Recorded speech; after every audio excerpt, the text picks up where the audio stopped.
Hey YouTube, it's Vidhead85 and I want to talk a little bit about crushes and about some things that I think about them, of course, well, as this is a vlog. Crushes. I've had a few, of course. I remember this one I used to have at work. His name was Todd. Tall, high yellow guy. More soft than feminine. He wasn't very feminine at all. But he was just all around, cute guy. You definitely notice him when he walked around. But I remember the first time I saw him from behind, and I'm like, who is that? And then, I kind of researched him, if you will, kind of like trying to find what I could know of, what I could about him and whatever. And then later on, I actually did tell him that I liked him. He said he was talking to someone else or whatever, and I'm like, okay, whatever.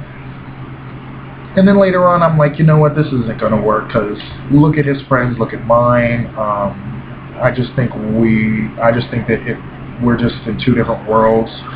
So that was the end of a crush for me. However, I decided to write a little series where he and I were married, and then I decided to write it where me and my then current boyfriend were married, and that seemed to be more organic, and it flew better than my crush and I being the couple that was married. So but I learned a little bit out of that too. I don't want to say it was out of my league, but I guess well, we were just very different people too, and I guess, and I'm not even gonna lie, I'm not gonna say I wasn't all that good looking, but I really didn't have the self-confidence either, because I believe that if a person has enough self-confidence, then they'll be attractive to anybody, to anybody that they meet.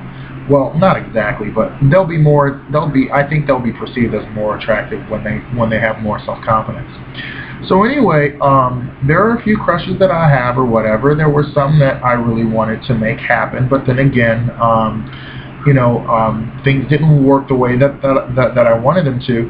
And even sometimes when I wanted to let it happen, they didn't turn out the way I wanted them to either. So I just want to say, sometimes that you may feel as if you want to just make it happen, but you might be dodging a bullet and you don't know it. That could be very well. But I just kind of wonder, then what do you kind of do? Because you don't exactly want to make it happen, but then again, you don't want to just let it happen and then just let the opportunity slip you by. So, there is a guy that I'm interested in too, and I hardly even see him. So that's one of the reasons why I think that it would never work. Because I'm sorry, but if I'm in a relationship, I have to see them every so often, or hang out with them, or call them, or something, and the way that they would withdraw from the world for vast amount of time.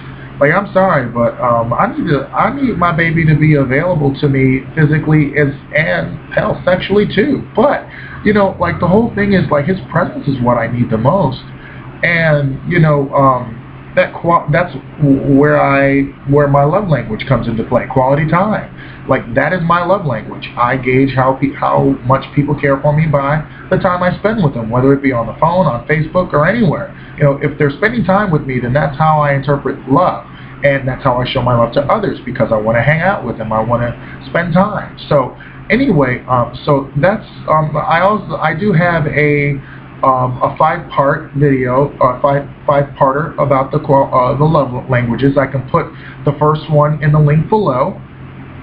And so, the whole part about crushes is, I guess, that sometimes you find out that they work, and sometimes, if you go for it, it may work, and then sometimes you may not. You may go for it, and it won't work. I guess, to really tell the truth, it's the luck of the draw that you get, because sometimes, you may not look at someone in a certain way, and next thing you know, they're telling you that they like you, maybe a year or two later, and at that time you've grown to love them and know them, and you start to say, hey, okay, why don't we give this a shot? In fact, I remember in one of Depp Fox's videos, Jay said he saw Brian really moved by a movie or something like that. wonder if it was Star Wars, but I could be wrong. But he saw him crying, and he said that at that moment he knew that Brian was somebody special, and could be someone special to him. And I really like that, you know. And I'm kind of wondering, you know, I kind of wonder, and I think that maybe if I just allow myself to be happy by myself, especially knowing the kind of guy that I was with, that maybe, you know, maybe that can happen to me too. And you know what? I'm not even gonna lie. It does sound like it's cheesy and from a movie, but you know, I don't know.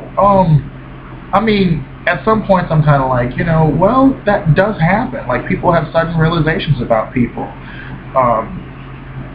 And that's how life is, you know. Like there are some things about my grandpa that after he died I found out, and I'm like, well, he was a man, so you know, I really can't be mad at that. So and you know, sometimes they may be where you're not really thinking about them that way and they think about you that way, but you don't really know. And you know, and sometimes you may be timid and you may not want to make a move because you want to leave well enough alone. There are so many things around that too, and you know, like there's the whole like beginning part where you're like, you know what, I really like this guy, or I really like this girl, and oh my goodness, like you're talking about them all the time, and you swear, like people who don't know you would swear that you're with them. And that's kind of how it was in my mind for a little bit. Well, at least I didn't talk about them all like that. Like I talked about them to a mutual friend that I know, and I sent the text off to him, just kind of maybe to dissuade myself from even talking to him that way. I kind of outlined the reasons why it wouldn't work, you know. The point in his life that he's in, the fact that he withdraws so long and so much from people, and also there were a couple of other reasons, but he's actually a bit older than I am, and I actually tend to like older guys because guys my age really suck. But then again, you know, you find that rare gem that is right around your age or maybe younger, that kind of balances you out. But you know, I kind of am a little bit I'm really reflective about it because I really haven't had that many that I really walked up to, because I just kind of like, you know, I don't know, and I just keep it moving. But like, I don't want to be one of those guys that, you know, like walk by their crush and then, you know, all of a sudden, you know, and then like the time just slips away and you never know. But if they're meant to be in your life, they're going to be. So I guess that's kind of a moot point with that. So YouTube, tell me, let me know, comment, you know, crushes are there. It's, you know, how we, I guess, work. You know, it happens. Sometimes it doesn't develop into anything, and sometimes it could develop into a relationship, and sometimes that relationship ends after a while, and sometimes it doesn't. But sometimes you're the one that you wanted to be in a relationship with becomes a really good friend, and you know, a lot of times, and I see this in the gay community. A lot of exes are really good friends, and I can't say that that's exactly a gay thing, but I guess I see it more in the gay community than the straight community. But let me know what you think about that. Like, you know, crushes, what are they like for you? You know, like, what do you deal with? You know, because obviously there's that fixation point, and then there's the where you kind of let reality deal with you and with the thought of that. So have a great day, YouTube, and I'll see you later.